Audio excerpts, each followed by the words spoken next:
just like that, we are back with another episode of Nerdly Out Loud. This is the official channel of nerdly.co.uk, your favourite British home for all your news, reviews, and exclusive interviews. We like to cover everything from the big budget to the low budget to the no budget, with a special keen interest on the lower end of the scale. It's where my heart lives, it's where it lies. We will be getting into a little awesome interview that I did a few days ago, and it was one that I was really happy to do and really excited to do, because I got to bring on two directors that I've spoken to before.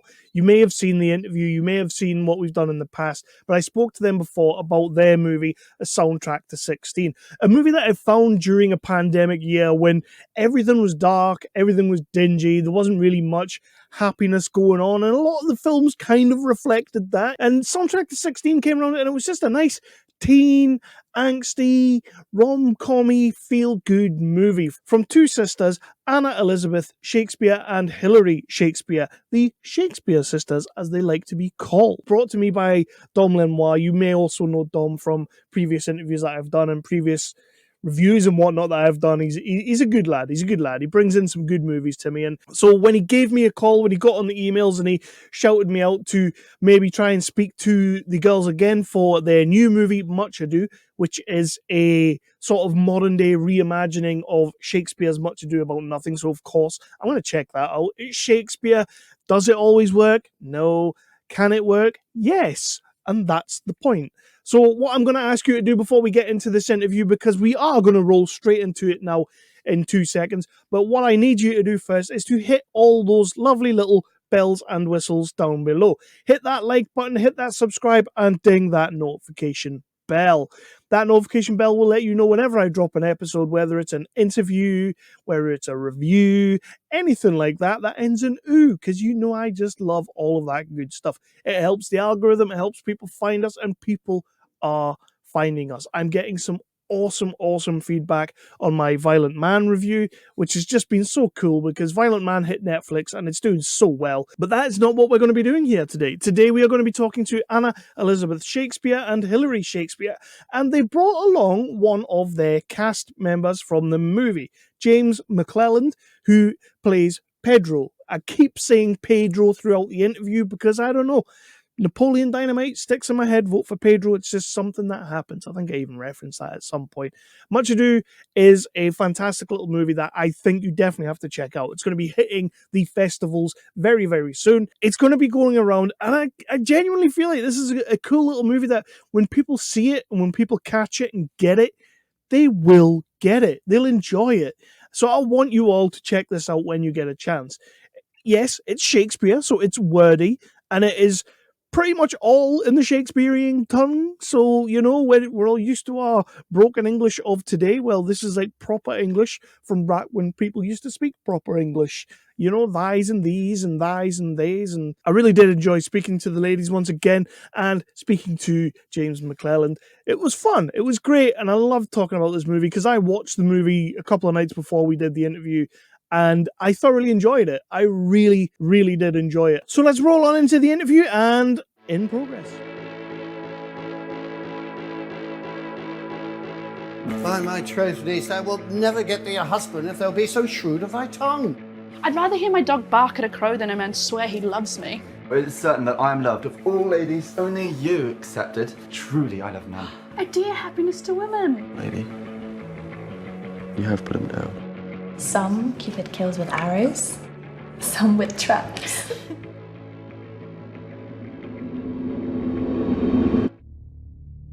It must not be denied, but I'm a plain-dealing villain.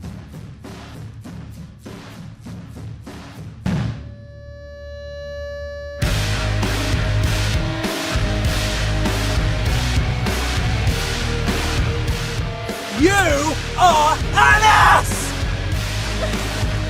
Could she here deny the story that is printed in her blood? Hero! Hero! Now, I pray thee, tell me, for which of my bad parts did thou first fall in love with me?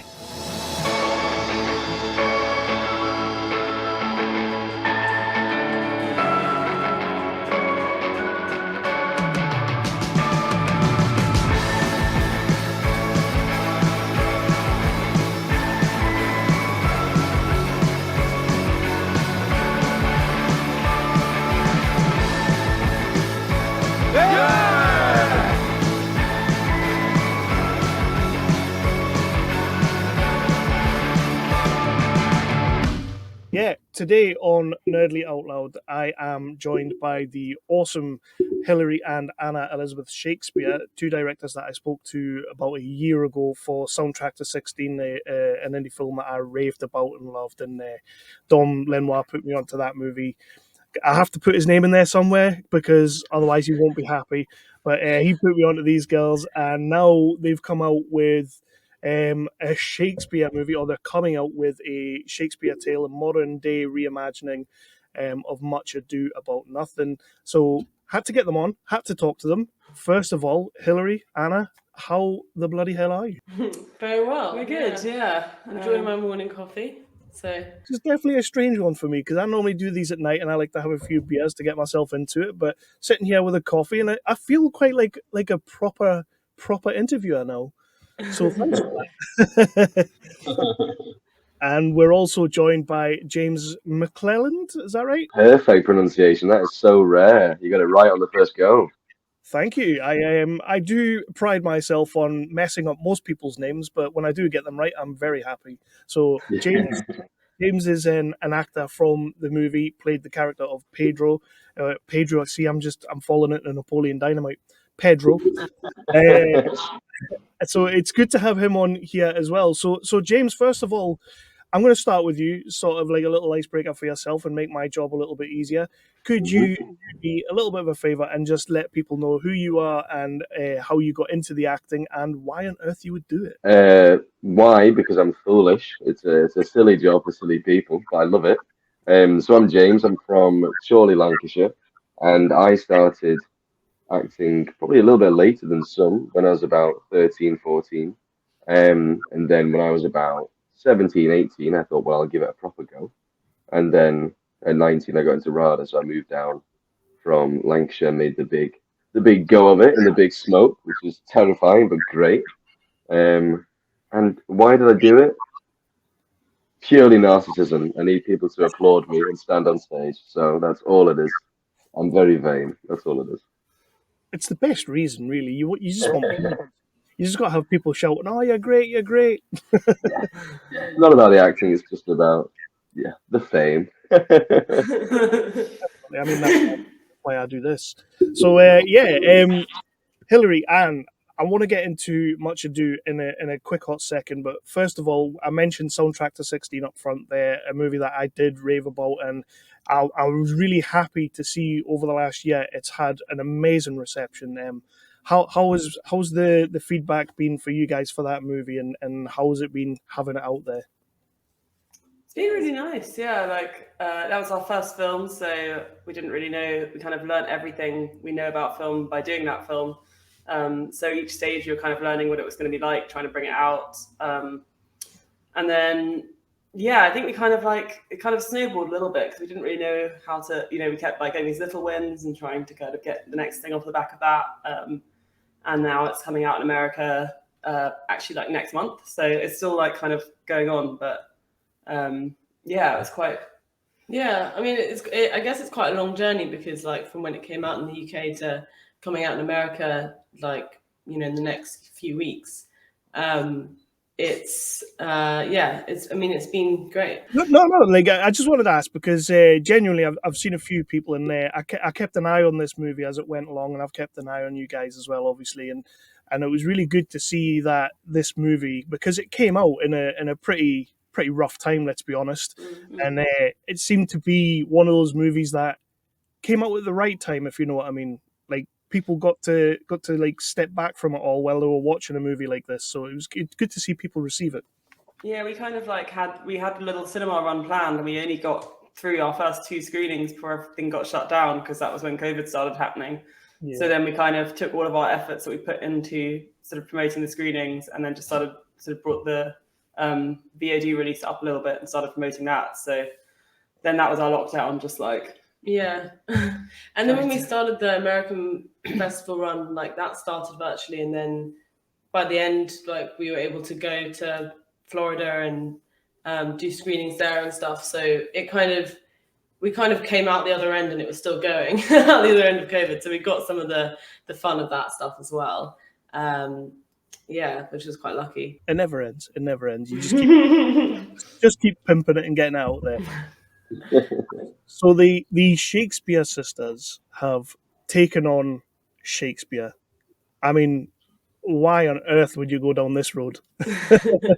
Everyone always asks us like, "Oh, are you going to do Shakespeare?" It's like, well, actually, yeah, I think it was always something we wanted to do, and this play in particular made sense for us because I guess our genre is like rom-com and kind of coming of age teen, and yeah, generally like feel good stuff. So yeah, we always kind of like as children we were always like going back and back to that play and watching the videotape. We had like the Kenneth Branagh version and we were obsessed with it. So it was something we just always talked about, like how we would do our Much Ado.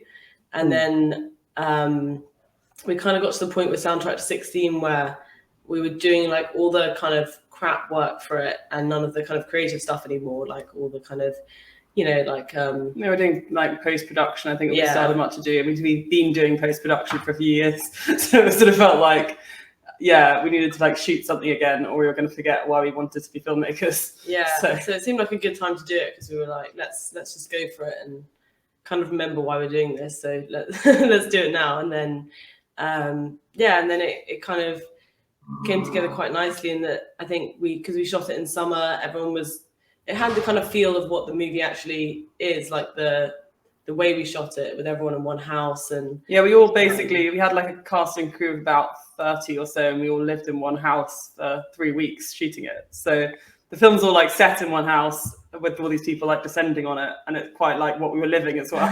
So it was pretty intense. Did that make for a better environment when you're dealing with this kind of thing and to have everyone around? And I'm assuming like at night times, I've seen some of the behind the scenes that you sent over and sort of like rehearsing at night and messing about at night and everything. And is that like, was that good for the environment, for the movie? I think it meant that like everyone had quite a natural chemistry because now they were actually friends. So I guess it's always good. I mean, maybe James can talk about that as an actor, I don't know, but like it seemed like it kind of broke the ice very early on.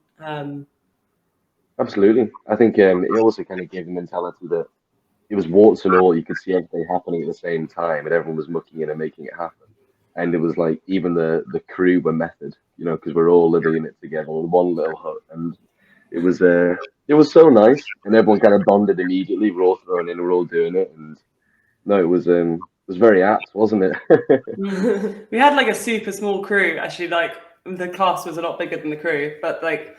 So it felt quite like we were all just doing all the jobs. So it was quite like everyone just mucking in a bit. And yeah, I think it was sort of, I think having like us all there kind of meant that we could keep like rescheduling, shooting whatever we could. And it was all kind of a bit like disorganized, but I think kind of that was the only way it could have been done in the budget that we had. So it was kind of fun. But the reason I'm kind of asking that sort of question in a roundabout way was you are dealing with Shakespeare's text, and I know you guys sort of rewrote for the screen and whatnot, but you're still primarily using all of the words that the man wrote, you know? So it's kind of like, it's not easy stuff to read from the page and put on the screen. So it's kind of like, do these guys, casting's a big part of getting that right, but these guys living in the house together, did that make it a little bit more effortless for them while they were doing takes, or was there a lot of like, is there going to be a lot of bloopers? Yeah, there's a lot of bloopers. I mean, I guess it's so much harder than doing like with Soundtrack 16. I guess we kind of thought, oh, Much Ado would be quite similar, but just in terms of how long it takes to get all the lines right. With Soundtrack, when someone like messed up a line, if they did it a bit differently or like we liked it, we'd just keep it. But with Much Ado, we really wanted to get it right because it's like people are going to notice. So that did add like a big chunk of time, just like making sure all the lines were I don't think having to go like, oh, I think you said like and there, and it's meant to be like or something. You know, it's like what is like little words where you're like, oh, it's that thy, not you know, it's like so specific, and that felt like really nitpicky sometimes. But But it must almost be like teaching yourself a new language. Like it's your language, but it's sort of a new language because you're going back. And James, like how was that for you dealing with this kind of text? I've done quite a bit of Shakespeare at school, and then I did a bit of drama school, so I adore it. It's great, and I think it brings a new discipline, which is kind of fun at the same time as definitely being a discipline at the same time as well. But no, it was really enjoyable, and it was so nice to do it in what felt like a truly contemporary setting. So I feel like most of the time I'd done it prior, I was wearing doublets and there were swords, and there's a lot of that flying about. So to do it in this setting with cameras, it was so stimulating. And I feel like a lot of the time when people are doing it right, you hear the poetry of the text, but that's about it. You just consume it like you would anything else. But no, it was super enjoyable, and it's so nice to hear it as well. You forget that it can be done on screen, and it's beautiful language. What is it about that kind of work and that kind of thing that you guys think that, like you say, when it is done right, because so often it's not, but when it is done right, like you guys have done. And a couple of weeks back, I watched a cyberpunk version of Macbeth, which kind of blew my mind a little bit, but it was also again done right, just cyberpunk. But what do you think it is? What do you think it is about that it almost transcends and it's still relevant today? Yeah, I mean, that's one of the things I really like about Shakespeare adaptations is like, I'm always interested in how people are going to have done it differently this time, when it's like a new theatre production or something. You can go back and see the same play loads of times. Like some people are like, oh, why are you doing another Much Ado? And it's like, well, because I personally love seeing other Much Ado. Like I'd see another like 10 adaptations of Much Ado, because it's just, I think the fun is in like how people have interpreted it.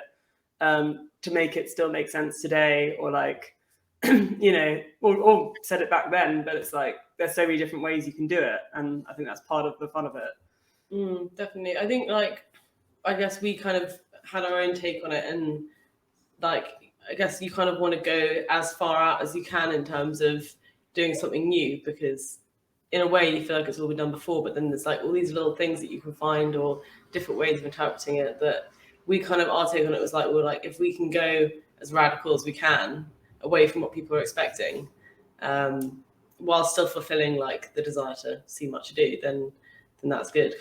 That's what we were basing it on. But I think that's kind of why I really dug yours. I dug this version because it is like the teenage thing, and of course you guys coming off Soundtrack, you've got a knack for casting just wonderful young actors. I mean, I want to talk about Emma Beth Jones in a second because, oh my days, as Beatrice, she is just captivating. Your whole cast is awesome, but she is just a mega star in the making in my books, and this is the first time I've seen her. How did you go about casting these people? We started off just like advertising on like casting websites like Mandy and stuff, and literally like hundreds of people applied. And then we had quite like a kind of harsh, just like whether or not to audition them, just because there wasn't time to audition everybody. So we kind of just like picked the people that seemed like they looked the parts or like with the right age range and that kind of stuff. and then we held auditions for like a week, like 9 to 5 or longer actually. It might have been 2 weeks. Yeah, maybe. Yeah, it was a long so time. many people. And actually, yeah, I do remember it was like long days. We'd like do in the evening, all day and in the evening, because then some people had day jobs and came to audition in the evenings. So it was like, yeah, really long days. And then I think when it was like kind of easy working out who was right for the parts, because we'd like wake up when someone was doing something right, like we were so tired. And then I think I remember with Emma, it was like really early in the morning and we'd gone to bed so late the night before, and we were like, oh, I think I apologized to her. So I was like bringing her in. I was like, I'm really sorry. We're so exhausted. But then she started, and then I didn't feel exhausted at all. We all felt totally like full of adrenaline because it felt so right. So I think that's what like made it really clear when something was going well. Yeah, and a similar experience with James. Like it's just when someone came in that gave you that feeling like you suddenly get excited, especially when you're like so, as Hill says, so tired and like you've been like working so hard, and then like suddenly you just wake up and you get this like excited feeling that you can see it like taking shape, and then you kind of just know it's right. So I guess it was kind of like whether you had that feeling or not. And was that when you walked in, James, were you like, I am the right person for this role, just cast me? Always think that's my first thought when I walk in any room. Yeah, no, I mean, I wanted it so much that maybe I was giving off that energy, hopefully. But I also, just to comment on Emma, she was so lovely to work with. I feel like one of the special things about her, which will definitely come across on camera, is that there's a strong sense of playing.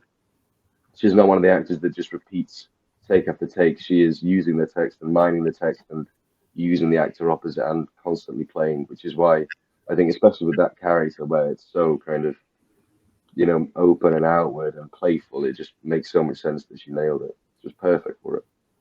I think that's one of the things that I noticed with most of your cast, well, pretty much all of your cast, but it's sort of like you say, that sort of text, when you've got to kind of be out there, you've got to be a little bit more overt and all that. It can go one or the other way, you know. And I thought Beatrice in particular, she just nailed those. Not Beatrice, her name's not Beatrice, but yeah, she just nailed those sort of like those bits to where you might sit back and go, oh, well, that was a bit silly. She kind of made it work, and she made it special in a way. Yeah, I think that's one of the difficulties. Like, on one hand, we were always saying, you know, we always wanted people to just throw away their lines and like keep it really, you know, down to earth. But then also we wanted to lean into the silliness as well and have those kind of crazy moments like the tricking scene where they're doing things that are just so ridiculous, and like the friar and stuff and his crazy plan. So we kind of, I guess we hope people kind of see it as like we've kind of got like overdone the ridiculous elements and you just have to accept that like these two things are sitting together. But yeah, I guess we wanted to find people who could do kind of both that like comedy, but also then, you know, the kind of, I guess in some points like realism and be able to throw away the lines like they were just people saying them rather than, you know, projecting it. And yeah, it's definitely a case of you've got to lean into it if it's going to work for you, you know, and I feel like that's exactly what you guys did. It was the same with soundtrack as well. Like you lent into what you had to, and it works. So it's something that came across to me. And another character who you absolutely need to lean into. I was so pleased to see this guy back in another movie of yours. Was the character of John, played by Jack Ball, isn't it? Yeah. And it was so cool to see him back in there. Yeah, he's a bit of a shitbag in this movie. Yeah, I think we kind of knew. I think he was someone we kind of knew we wanted for that role, like even before we did the auditions, because obviously he was in Soundtrack 16, and I think we were like thinking about John for a while, being like, how do we want to do him? And we kind of wanted to do him as like that kind of like bratty, I don't know, like that kind of more like not like evil the way that he is in sort of the other ones, where he's like this evil sort of lord guy, whereas we were like, what if he's more of like a kind of bitter bratty kind of guy? Yeah, like just like a teenage brat. Like I guess we liked Jack for it because we found it quite comic when he did it, and I quite liked kind of laughing at and, you know, Don John. It kind of just worked, I think. Like, yeah, I don't know. Yeah, I think we just thought like, oh, if we did it the way that Jack would do it, that would be really fun. So then it was sort of like, yeah, I think we kind of knew, we like auditioned him, but we did kind of know we wanted him. Yeah, it was like he read it once and then we were like, yeah, we already knew you were going to do this part. So I like how you stopped yourself short of saying, yeah, we cast him because he just looks like a brat.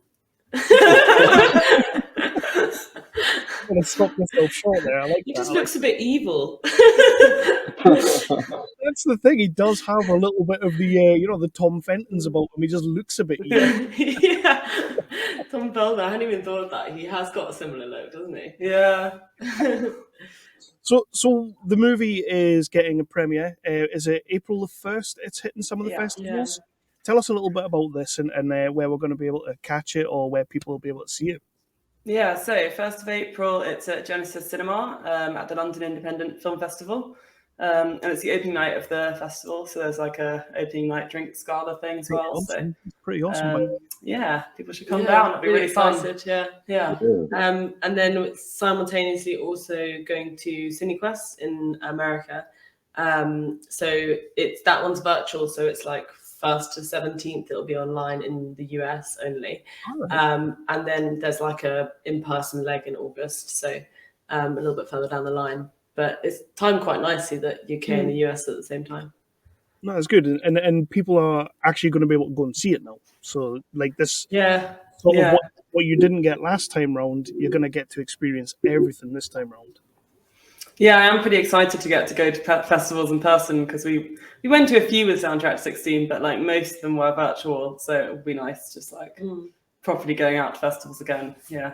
Yeah, and seeing like the full cast back together again, because there's 18 of them. So I mean, almost everyone apart from Anya, who's in America, will be there. So it's quite cool to watch it all together for the first time. I mean, I think James was saying earlier he's seen a rough cut, but no one's actually seen it before. So that's going to be really cool as well. But on a serious note for yourself as well, you'll be able to go to these premieres as well as to the festivals and everything. And are you looking forward to all that and seeing the movie? Yeah, I can't wait. I can't wait to hear more people talk about it as well. So I think that our experience of it was, being on set and just enjoying it and getting it done. So to hear people talk about it as a film and a product and being in that kind of that beautiful space like Genesis is just going to be such a special moment. And I think we're all ready to have these conversations about it because we're all beaming. And yeah, I can't wait. It'll be so exciting for the first. I'm actually really it's a strange one because I did speak to you a year ago about your last film and while you guys were getting it out there and there seemed to be, I don't want to sound too negative, but there seemed to be like a little bit of deflation for you guys because you couldn't do your run and everything. So I'm really excited to see you guys cutting about at these festivals and these premieres and getting the movie out there. And I think you deserve it. Your last movie was incredible, and I think this one is going to do just as well. I think you've done a great job. That's really kind. You have done a great job with this movie, so I'm looking forward to people finding it and seeing it. What's next? You move on to your next project. I know you're still in this phase of enjoying this project, but what's the next plan that we have from you girls? Yeah, well, we're kind of working on two things at the moment. One is we're doing a book adaptation, which is like Becky Albertalli's book called The Upside of Unrequited, which is quite a similar theme to Soundtrack 16 actually, because it's about a teenager who hasn't had her first romance and stuff. But it's also quite like good for us because it's about sisters, and one of the sisters gets like her first girlfriend, and the other sister feels like left behind and doesn't really know how to deal with her sister like disappearing off with her girlfriend. So yeah, it felt like something we could kind of relate to a bit. Yeah, and also it's nice because it's like it's a rom-com, but it's also coming of age and has kind of, I guess it's got that deeper element of also like that sister relationship and what it's like growing apart from your sister and how tough that can be. So I quite like the fact that it's like both fun but also quite emotional. And yeah, as Hill said, it's quite similar to Soundtrack 16. Like when we were pitching to Becky for it, we like sent her Soundtrack 16 and we were like, this is like really similar to your book. So she's kind of seen that we can kind of do that kind of story. So that I think is a really nice step for us in terms of like making a movie that we've made something similar to before, but it's different enough that it's not not actually making Soundtrack 16. It's quite early stages on that because we've only written the first draft and we're kind of still kind of getting that one in development. And then another one we're working on is called The Unreason, and it's a time travel comedy. James actually makes an appearance in that too. A little cameo. And it's about these two women that have a vintage shop in Muswell Hill and find a time machine and have to they decide to use it to go and steal stuff to sell in their shop. So yeah, that's been quite fun. We've shot about half of that, so we're shooting again in April, and yeah. Yeah, you had me at time travel. Like, that's all you had to say. And James, any projects coming up for yourself? Anything you're looking at? Yeah, so I just wrapped on a little film in Ireland a couple of weeks ago, which is kind of like a Russian war film, which is oddly apt and poignant. And then there should be a theatre tour, I think, in May, which should be for the most of the year, I think. So yeah, got a couple irons in the fire, which is nice. It's not very often I can say that I've got things to look forward to. So you've asked at the right time. Thank you. With Creation Stories as well, I haven't seen that yet. Is that did festivals, right? Is it coming out in the UK soon, or is it already out? So it's still on Sky, and as of I think March, it's on AMC in America. Okay. I think it's got a streaming, pure streaming release in the UK. I think is middle of the summer. That's what they said. But we'll find out. Yeah, we should be nice. And then of course, when everybody starts seeing Much Ado, that's when you become, hot property. Megastar. Oh, you're saying I'm not hot property already? Excuse me. Oh, I don't know. I'm just one guy. He's going to become a mega diva. Yeah. He's going to be walking that red carpet and flicking the hair, and he's going to be, oh, no interviews, please. But no, Absolutely. honestly, I'm going to start wrapping this up, but I'm thrilled that you guys are getting your premiere and then that you're getting the festivals and everything, especially after the last couple of years, and especially with this movie as well, because I think, as James said a little bit earlier, you've accomplished a pretty mega feat here. Like, a lot of the times when you see these kind of works getting put to the screen, they don't always necessarily pull it off, and you guys have with this, and the way you've gone with it, sort of with the youngsters and the teenage, and I love it. I think it's great, and you're right. Like, the blend of comedy and the blend of drama, you've nailed it. So, Much Ado is a great movie. I want everybody to check it out when it does hit, and you can see it. Please do, everybody, go and see it. But what I want to ask you guys to do before we head off is, what would be your elevator pitch to get people to see Much Ado? What would you say this movie is? I'd say it's a feel-good summer rom-com. So we're moving into summer now, and summer romance is coming. So get yourself ready. And James, would you add anything to that? I'm panicking now. I feel like you took all the buzzwords that I could have used. I don't know. I guess it's like it's a new way to see Shakespeare. I think it's quite accessible, and it's like it's in Shakespeare, but I think it's like fun even if you don't like normally follow Shakespeare much. It's kind of. I was kind of hoping, like, if you watch the film on mute, you'd still be able to get it. Like that was one of my aims. So yeah, our grandma enjoyed it. She can't hear, so so all the grandmas out there, we want you. To be honest, I watch most Guy Ritchie movies on mute, so don't watch it on mute. I think you'll enjoy it more if you don't. But what was I'm not going to tag that. I'm so sorry. But what I will say, just a little comment on the side of it, is that there is something about it that makes it feels so contemporary and so accessible that I don't think you're watching Shakespeare, but at the same time, you realise you are and you'll be happier for it. It's very rare that you can see Shakespeare and not really realise it, and this is a great example of it. It is one of those ones that, like you say, like halfway through, like, you know, maybe even before that, you are just kind of watching a movie. Like, it's, yeah, and I totally get what you're saying. I never really thought about that, but no, 100%. So, guys, I'm going to wrap this up. Thank you so much for coming on. I've taken up a wee bit of your time there, and I'm going to get this out there. We're going to promote Much Ado as much as possible because we want people to see this film. And again, thank you for coming back on and speaking to me. It's been a while. Yeah, thank you so much. And thanks for all your support with Soundtrack 16. Oh, I really appreciate you been shouting about it and stuff.